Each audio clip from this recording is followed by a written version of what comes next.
today's Words of Wisdom, Children's Health and Sustainable Planet Jeju International Conference will be presented in Korean and English with subtitles in Arabic, Alexis or Vietnamese, Chinese, Dutch, English, French, German, Hebrew, Hindi, Hungarian, Indonesian, Italian, Japanese, Korean, Mongolian, Persian, Polish, Portuguese, Punjabi, Romanian, Russian, Thai, Turkish, Urdu, and Spanish.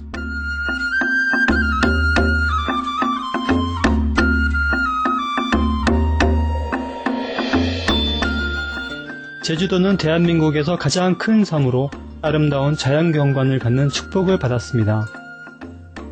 신선한 공기와 맑은 물, 청정한 바다, 다양한 크기의 화산은 이러한 자연경관에 아름다움을 더해줍니다.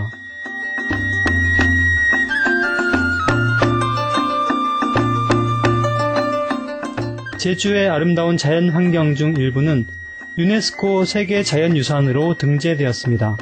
등재된 유산으로는 한라산 국립공원, 성산 일출봉, 그리고 검은얼음 용환동굴계가 있습니다. 또한 한라산은 그 아름다움과 생물종 다양성으로 2002년부터 유네스코 생물권 보전지역으로 보호되었으며 360개의 기생화산인 오름을 품고 있습니다. 제주도는 천혜의 자연유산뿐 아니라 이를 지키기 위한 노력으로도 유명합니다.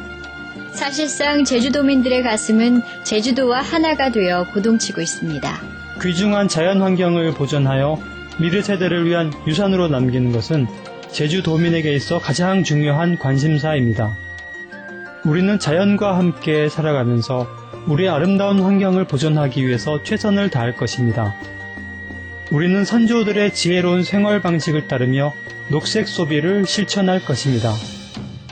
우리의 문화유산과 우리의 공동체적인 삶을 잘 보존해 나갈 겁니다. 우리는 지속가능한 발전을 위해 친환경적이고 생태적 활동을 지원해 나갈 겁니다. 우리는 환경보호와 세계 평화를 위해 적극적으로 참여할 겁니다. 2009년 9월 21일 제주도의 49개 시민단체가 공동으로 아이건강과 지속가능 지구촌 제주 국제 컨퍼런스를 공동 주최하여 사회적으로 가장 중요한 두 가지 주제에 대해서 논의했습니다.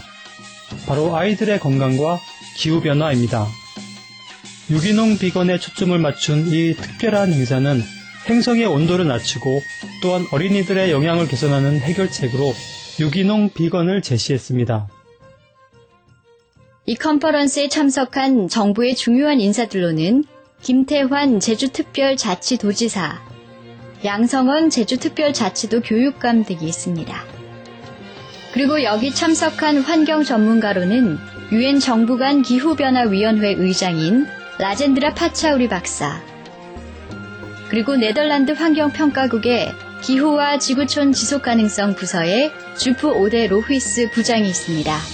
또한 의학계를 이끄는 저명한 의사들도 전문 지식을 함께 나누었습니다.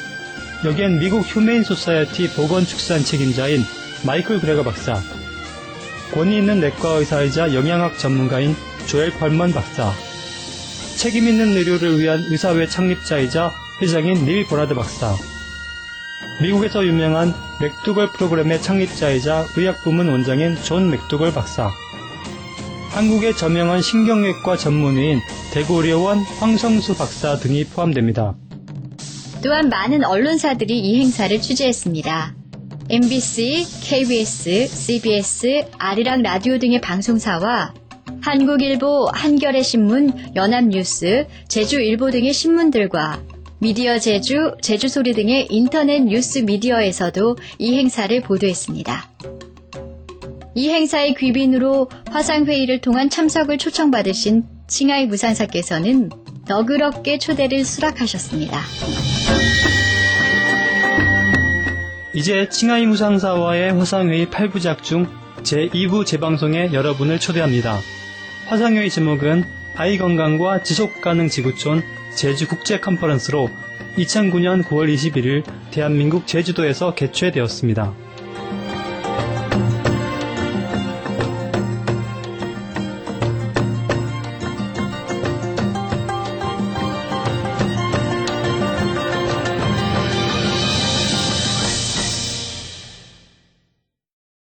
Many people have visited South Korea to encourage global actions on climate change, including many children. We have collected voices from children who very recently came to Korea for climate change activities. Let's hear from them.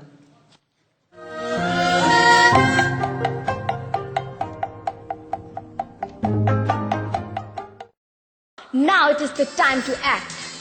If not here, then where? If not now, then when?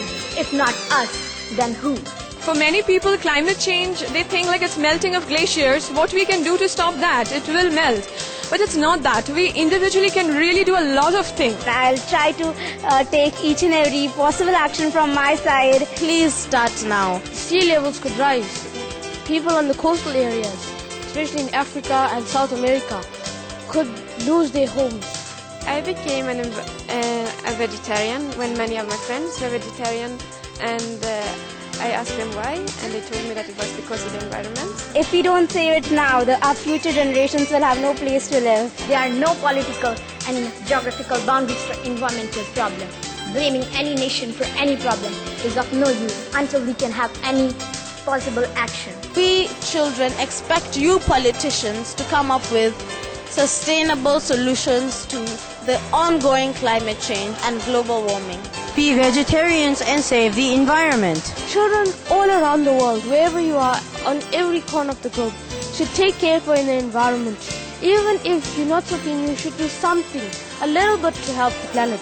Because in a few years' time, we're not going to enjoy our planet. The air will be polluted, there'll be diseases all around the world, and it won't be safe. Please save their life and save their birds. Vegetarianism reduces animal consumption and energy consumption.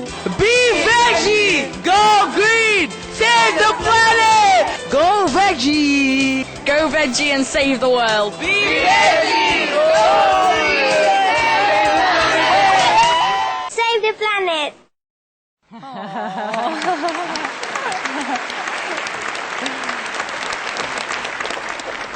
Such lovely, lovely voices from the children.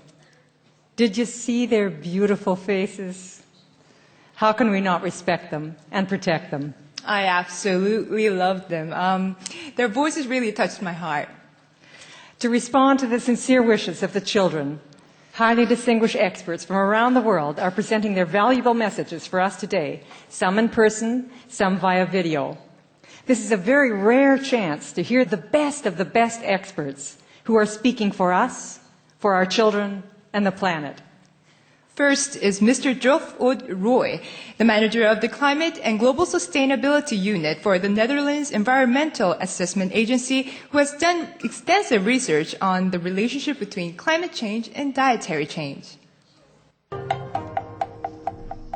Ladies and gentlemen, my name is Joop Oudeloijs. I'm a researcher at the Netherlands Environmental Assessment Agency. It's a pity I can't be here at this very beautiful island, so I'll have to make my contribution by screen. Probably the most difficult issues the world is facing today are climate change and the loss of nature and biodiversity. For 10 to 15 years, the world is concerned and seriously tries to deal with climate change. The focus is strongly directed towards energy use and fossil fuels. And climate change mitigation policies tend to focus on the energy sector. On the other hand, livestock sector receives surprisingly little attention. And I think that's an issue we have to discuss today. The livestock sector accounts for about 18% of greenhouse gas emissions. That is substantial. The livestock sector accounts for about 80% of total anthropogenic land use, and that is more than substantial. And from a dietary perspective, new insights in the adverse effects, the health effects of beef and pork have also led to a revision of consumption recommendations. And I think that's an important issue we have to discuss today. Recently, we explored the potential impact of dietary changes on achieving ambitious climate stabilization levels.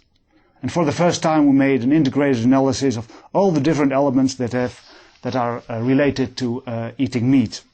And that is substitutes for meat, climate change, the possible effect on land use, health and costs. And we know that if we go on a business as usual scenario, livestock would double in the next 40 years and greenhouse gas emissions would go up by about 80%.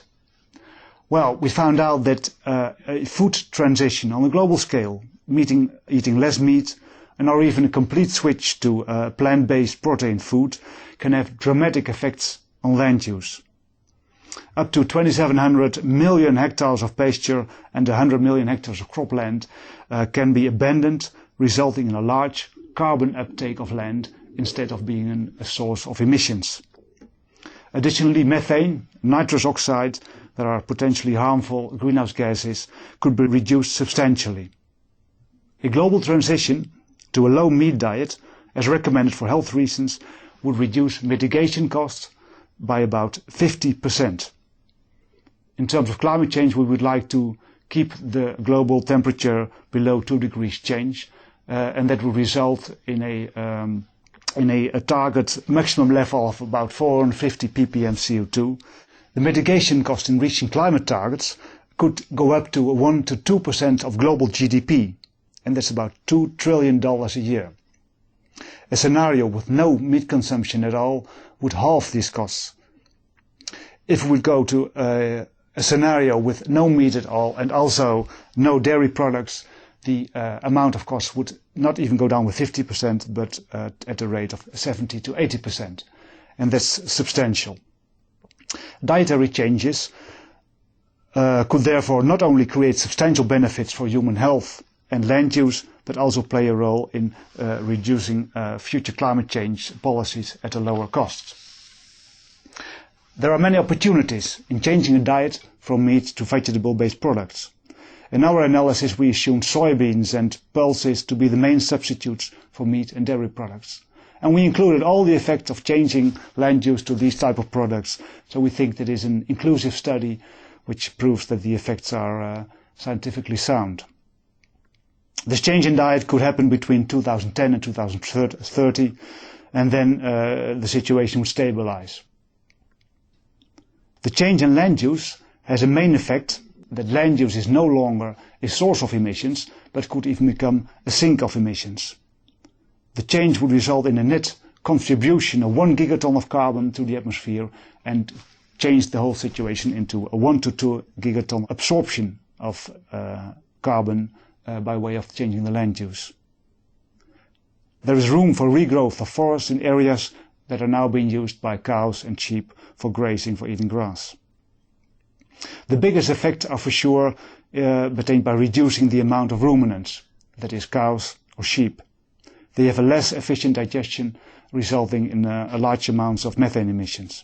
I think, in summary, that science says that there is convincing evidence that changing diet would really benefit climate and would really benefit our preservation of natural habitats. A change is noticeable in behavior of consumers and in supermarkets. There is a growing diversity in terms of vegetarian products, substitutes for meat, that can be chosen by consumers. So I think one of the elements of change will be that consumers make their own choices and choose vegetarian products and eat less meat. In summary, from what we know now, changing a diet to less or no meat is one of the lowest cost measures to help the climate change targets. It's good for health, in summary, and it leaves more room for nature and biodiversity. Thank you for your attention.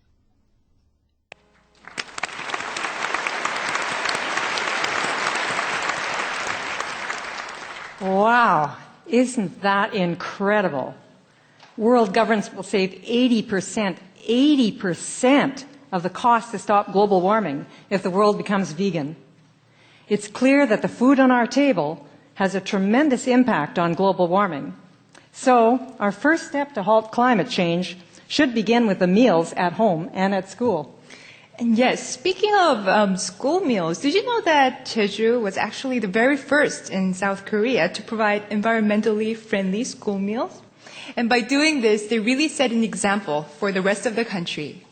That is amazing. What a noble province this is. And it was all made possible thanks to the strong grassroots movements and unified efforts of the NGOs in Jeju. And leading the movement is Mr. Lee Yong-jung, the policy chairperson of the Jeju Coalition for Children's Health. This much respected teacher has devoted much of his life to improving children's health. Please join us in welcoming Mr. Lee Yong-jung.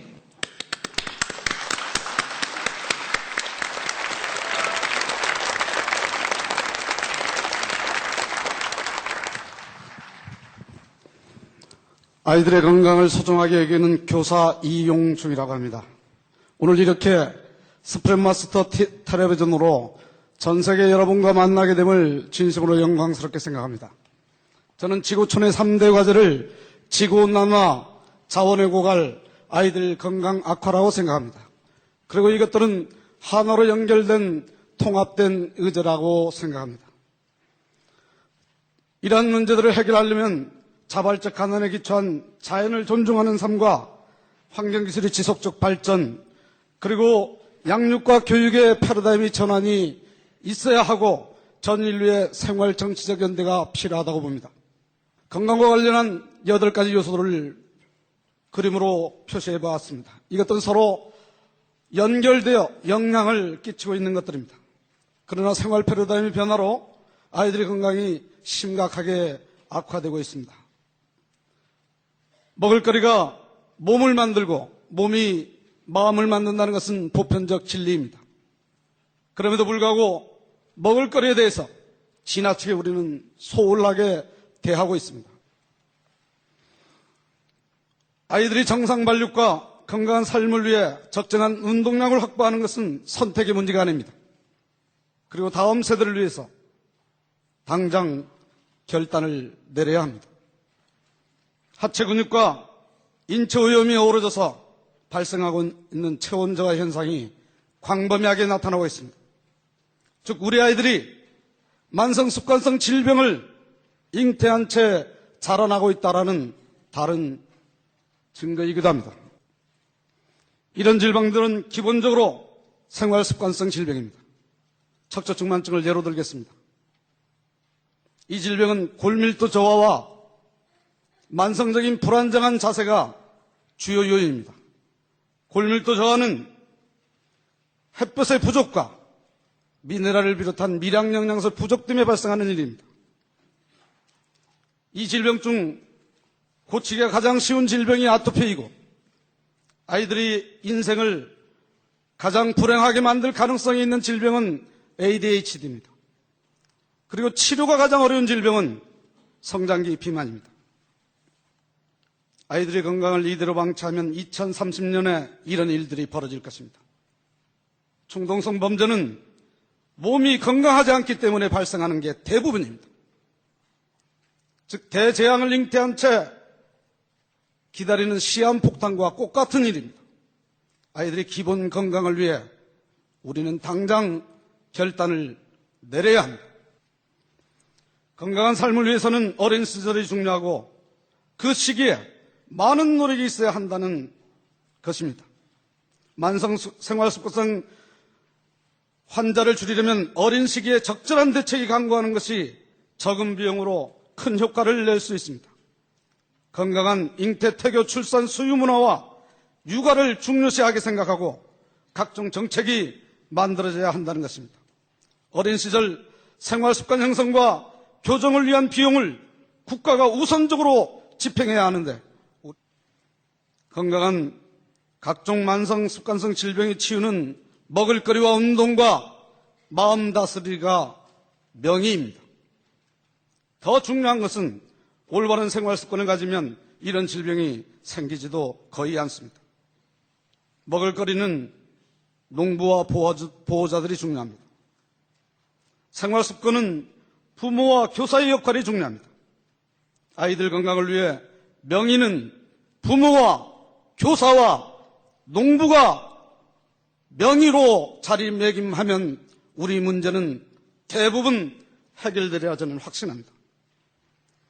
아이들 건강 문제는 사회 패러다임의 변화와 생활 문화의 총체적 반영입니다. 지속가능과 신지식 기반 사회를 대비하기 위해서도 새로운 패러다임이 요구되고 있는 것입니다. 먹을거리 패러다임이란 농업, 식품산업, 식생활 전반적으로 건강 중심으로 맞춰 나가자는 것입니다. 식체덕지로 교육 목표를 바꾸자는 것 또한 아이들이 몸과 마음과 영성이 건강을 중심으로 보통교육을 설계하자는 취지입니다. 사전 예방의 원칙은 더 이상 언급할 필요가 없을 것 같습니다. 건강생태 제주발전 전략은 교육, 농업, 관광, 자연치유메카, 생활혁신 5가지로 나누어 제안하고 있습니다. 제주가 아이들이 건강하게 자라나는 곳으로 자리매김하면 제주의 재반 문제는 자연스럽게 해결되리라 확신합니다. 특별자치란 제도를 활용, 아이들이 특별히 건강하게 자라나는 제주를 만들면, 그런 제주를 우리가 꿈꾸고 실행을 하면 가능한 일이라고 생각합니다. 건강생태 제주발전 전략은 돈이 많이 들거나 과학적 지식이 많이 필요한 사항이 아닙니다. 도민사회 합의가 이루어지면 그리 어려운 문제는 아닙니다. 교육계, 농업계, 종교계가 앞장을 서고 시민사회 진영이 합의를 하고 재정당과 도의회가 정책적 대안들을 만들어내고 자치단체가 종합적인 관점에서 일을 추진하면 그것은 결코 어려운 일이 아닙니다. 우리 앞을 가로막고 있는 것은 관행에 젖어 있는 생활문화와 행정풍토이고 정치문화일 뿐입니다. 자연의 세계에서 새끼를 해치는 어미는 없습니다. 그런데 만물의 영장이라는 인간이 아이들을 병들게 자라도록 방치하고 있습니다. 이는 정말 부끄러운 일이고 명백한 집단적 범죄 행위에 불과하다고 저는 봅니다. 아이들이 건강한 제주는 선택의 문제가 아닙니다. 다음 세대를 위한 우리 모두의 최소한의 책무라고 생각합니다. 우리 모두가 아이들이 건강한 제주를 위해서 같이 꿈꾸길 부탁드리겠습니다. 감사합니다.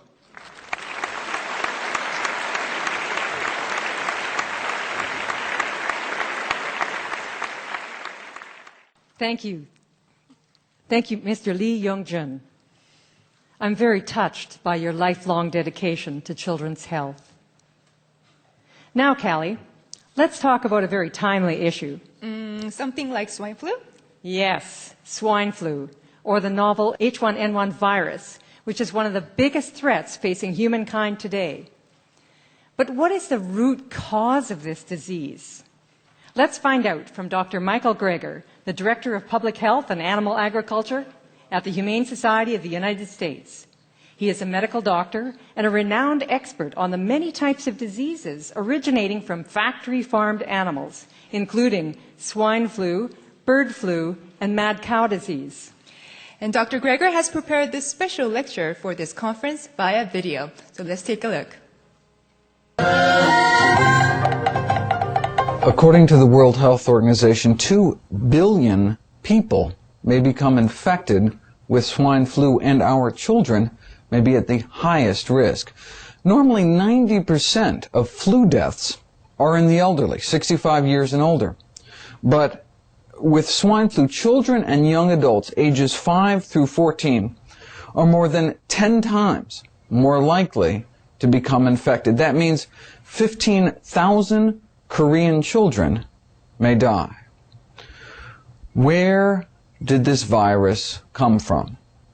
Well, the genetic fingerprint of this virus was published this summer, and the U.S. Centers for Disease Control and laboratories from around the world have confirmed that the main ancestor of the current pandemic virus was the triple hybrid mutant pig-bird-human virus that emerged and spread throughout industrialized farms in the United States 10 years ago. This first hybrid mutant was found on an industrial farm in North Carolina in August of 1998 that confined thousands of pregnant pigs in metal crates so small they couldn't turn around. Thanks to long-distance live animal transport, the virus then spread throughout North America, and thanks to the export of pigs to Asia, it reached Korea by 2005. This is not the first disease to emerge from factory farms, and unless we start giving these animals more breathing room, it may not be the last. For example, China. 2005, the world's largest producer of pork suffered an unprecedented outbreak of an emerging pig pathogen called strep suis, which caused meningitis and deafness in people handling infected pork products. Hundreds of people infected with the deadliest strain on record. Why? Well, the World Health Organization blames in part these intensive confinement conditions. The U.S. Department of Agriculture elaborates, all strep suis seems to start out harmless, asymptomatic as normal flora, but then stress due to inadequate housing, ventilation, overcrowding allows the bug to go invasive, causing infections of the brain, blood, lungs, heart, and death. Starts out harmless, turns deadly. That's what these kind of conditions may be able to do. This is not arguably how animals were meant to live. July 2009, just a few months ago, a strain of Ebola was reported on a factory farm in the Philippines, confining 6,000 pigs. It was Ebola restin, the same strain featured in the book The Hot Zone. Airborne Ebola, but doesn't seem to be able to infect people, but with enough time to mutate in pigs, who knows? So they drove them into these pits and then burned them alive. We feed antibiotics by the truckload to farmed animals. This is the total amount of antibiotics used for all of human medicine every year here in the States. Now contrast that with the amount that's just fed to farm animals just to promote growth and prevent disease in such a stressful, unhygienic, crowded environment. Millions of pounds a year. And now we as physicians are faced with these multi-drug resistant, antibiotic resistant bacteria and are running out of good treatment options, particularly in pediatric populations. As Britain's chief medical officer put it in his 2009 annual report, every inappropriate use of antibiotics in agriculture is a potential death warrant for a future patient. Industrial animal farms have been shown to be breeding grounds for disease for at least 10 reasons. For example, because of the sheer numbers of animals, because of the overcrowding. It's like having 5,000 people in an elevator and someone sneezes. Because of the stress crippling their immune systems. The operation in Newton Grove, North Carolina, where the ancestor of the current pandemic virus was first detected, was a breeding facility in which thousands of pregnant sows were confined in gestation crates, also known as sow stalls. These are veal crate-like barren metal cages about 2 feet wide. These highly intelligent social animals essentially kept in a box. Week after week, month after month, for nearly their entire lives, they can develop crippling joint deformities, lameness. Not only can these pregnant pigs not turn around, they can barely move for most of their lives. Because of the lack of fresh air, the dankness helps keep the virus alive in these kind of facilities. Because there may be no sunlight. The UV rays in sunlight are actually quite effective in destroying the influenza virus. 30 minutes of direct sunlight utterly deactivates the influenza virus, but it can last for days in the shade and weeks in moist manure. And indeed, because of the decomposing fecal waste, releasing ammonia, burning the respiratory tracts of these animals, predisposing them to infection in the first place. Put these and all these other factors together, and what you have is really this kind of perfect storm environment for the emergence and spread of new so-called super strains of influenza. The public health community has been warning about the dangers of industrialized animal agriculture for years. In 2003, the American Public Health Association, the largest organization of public health professionals in the world, called for a moratorium on industrialized animal farming. In 2005, the United Nations called on all governments, local authorities, international agencies, told them they needed to take a greatly increased role in combating the role of factory farming, which combined with these live bird markets provide what they call ideal conditions for the virus to spread and mutate into a more dangerous form. In 2008, the Pew Commission on Industrial Farm Animal Production, which included a former U.S. Secretary of Agriculture, concluded that these so-called factory farms present unacceptable public health risks. The former director of the commission calls these industrial farms super incubators for viruses.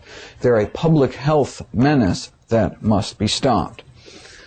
Only a few thousand people have died so far of swine flu, though, although one could never really call anything that's killed hundreds of children mild exactly, but this H1N1 virus hasn't been much worse than the regular seasonal flu so far, but this may just be the first wave.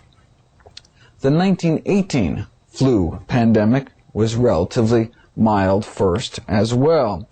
Though we're not exactly sure what happened in 1918 compared to what was to come later, this first initial wave in the summer of 1918 hardly registered a blip, but it came back in the fall to kill tens of millions of people. In Korea in 1918, according to the Japanese colonial government at the time, as many as 8 million Koreans died the last time an animal flu virus jumped species into human beings. Now, the worst case scenario estimate would be if the swine flu were to combine with the H5N1 bird flu, both of which have been found in pigs. So if a single pig in parts of Asia or Africa where the H5N1 bird flu virus has become endemic, if that pig becomes co-infected with both swine flu and the new bird flu, the concern is that it could theoretically produce a virus with the human transmissibility of the swine flu, but the human lethality of the bird flu. In 1918, the mortality rate of the pandemic was less than 5%. This estimate here on the right, potentially tens of millions of people dead in the next pandemic, is based on this same 2 to 3% mortality rate, what the U.S. Centers for Disease Control calls a Category 5 pandemic, around 2% mortality, around 2 million Americans dead. So that's 2%. But H5N1 has so far killed over half of its known human victims.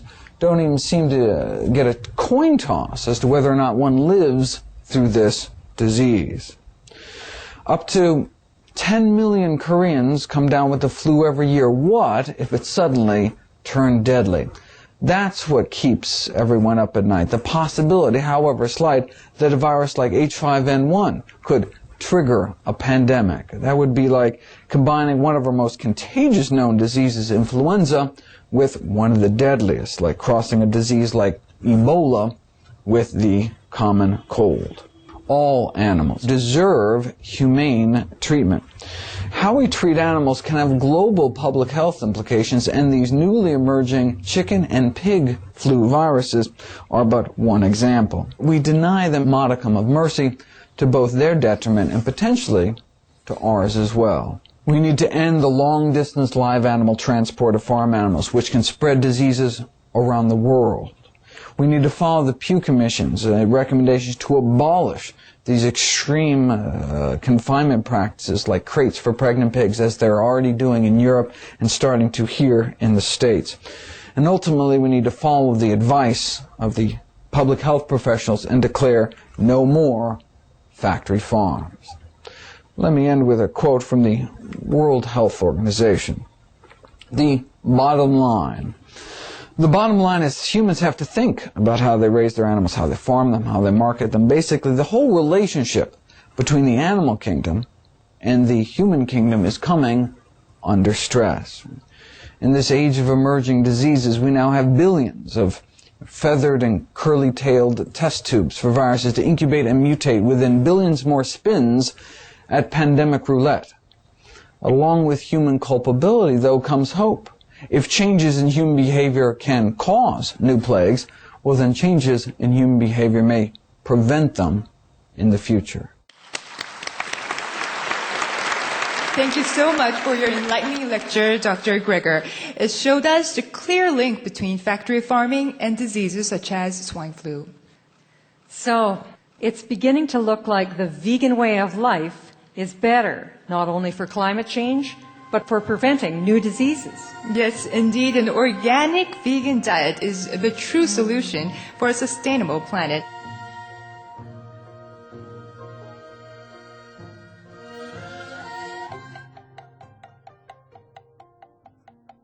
집에 가서 우리 또 애 엄마하고 같이 머리 맞대서 우리 가족의 건강을 좀 더 심히 있게 논의를 해야 될 것 같다고 생각이 듭니다. 이제 여기서 교육을 듣고 나니까 여러 선생님들 말씀을 듣고 나니까 이건 진짜 내가 솔선몸소 실천을 해야 되겠구나. 육식보다는 채식 위주로 해서 식단을 짜고 그렇게 먹는 게 좋지 않은가라고 해서 저도 주위 분들에게 좀 권하고 싶습니다. 이걸 통해서요, 채식을 하면요, 더 건강해지고 더 오래 살 수 있다는 걸 알았어요. 많이 먹어야 될 것 같아요, 채식. 네. 지구온난화, 그 다음에 기후변화, 아이들이 건강, 이런 것들은 앞으로 우리 인류가 같이 고민해서 나가는 그러한 연구가 상당히 필요한 것 같습니다.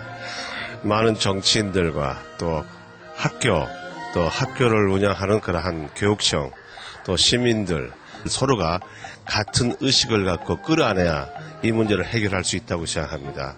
또 정치인들이 이런 문제를 끌어안는 깊은 그런 정책의 배려가 필요합니다. 그러니까 신문지상에도 보더라도요, 이러한 문제를 체계 있게 밀도 있게 다루고 있지 않다고 이런 기사를 많이 읽을 수가 있습니다. 저는 지금 채식 위주의 그 식단을 그려가고 있습니다. 그래서 몸이 아주 가볍고 또 그런 것을 실천해 보니까 아주 좋은 것을 발견했습니다. 주위 분들한테도 우리 가족들한테도 될 수 있는 대로 이러한 방향으로 우리가 한번 해보자.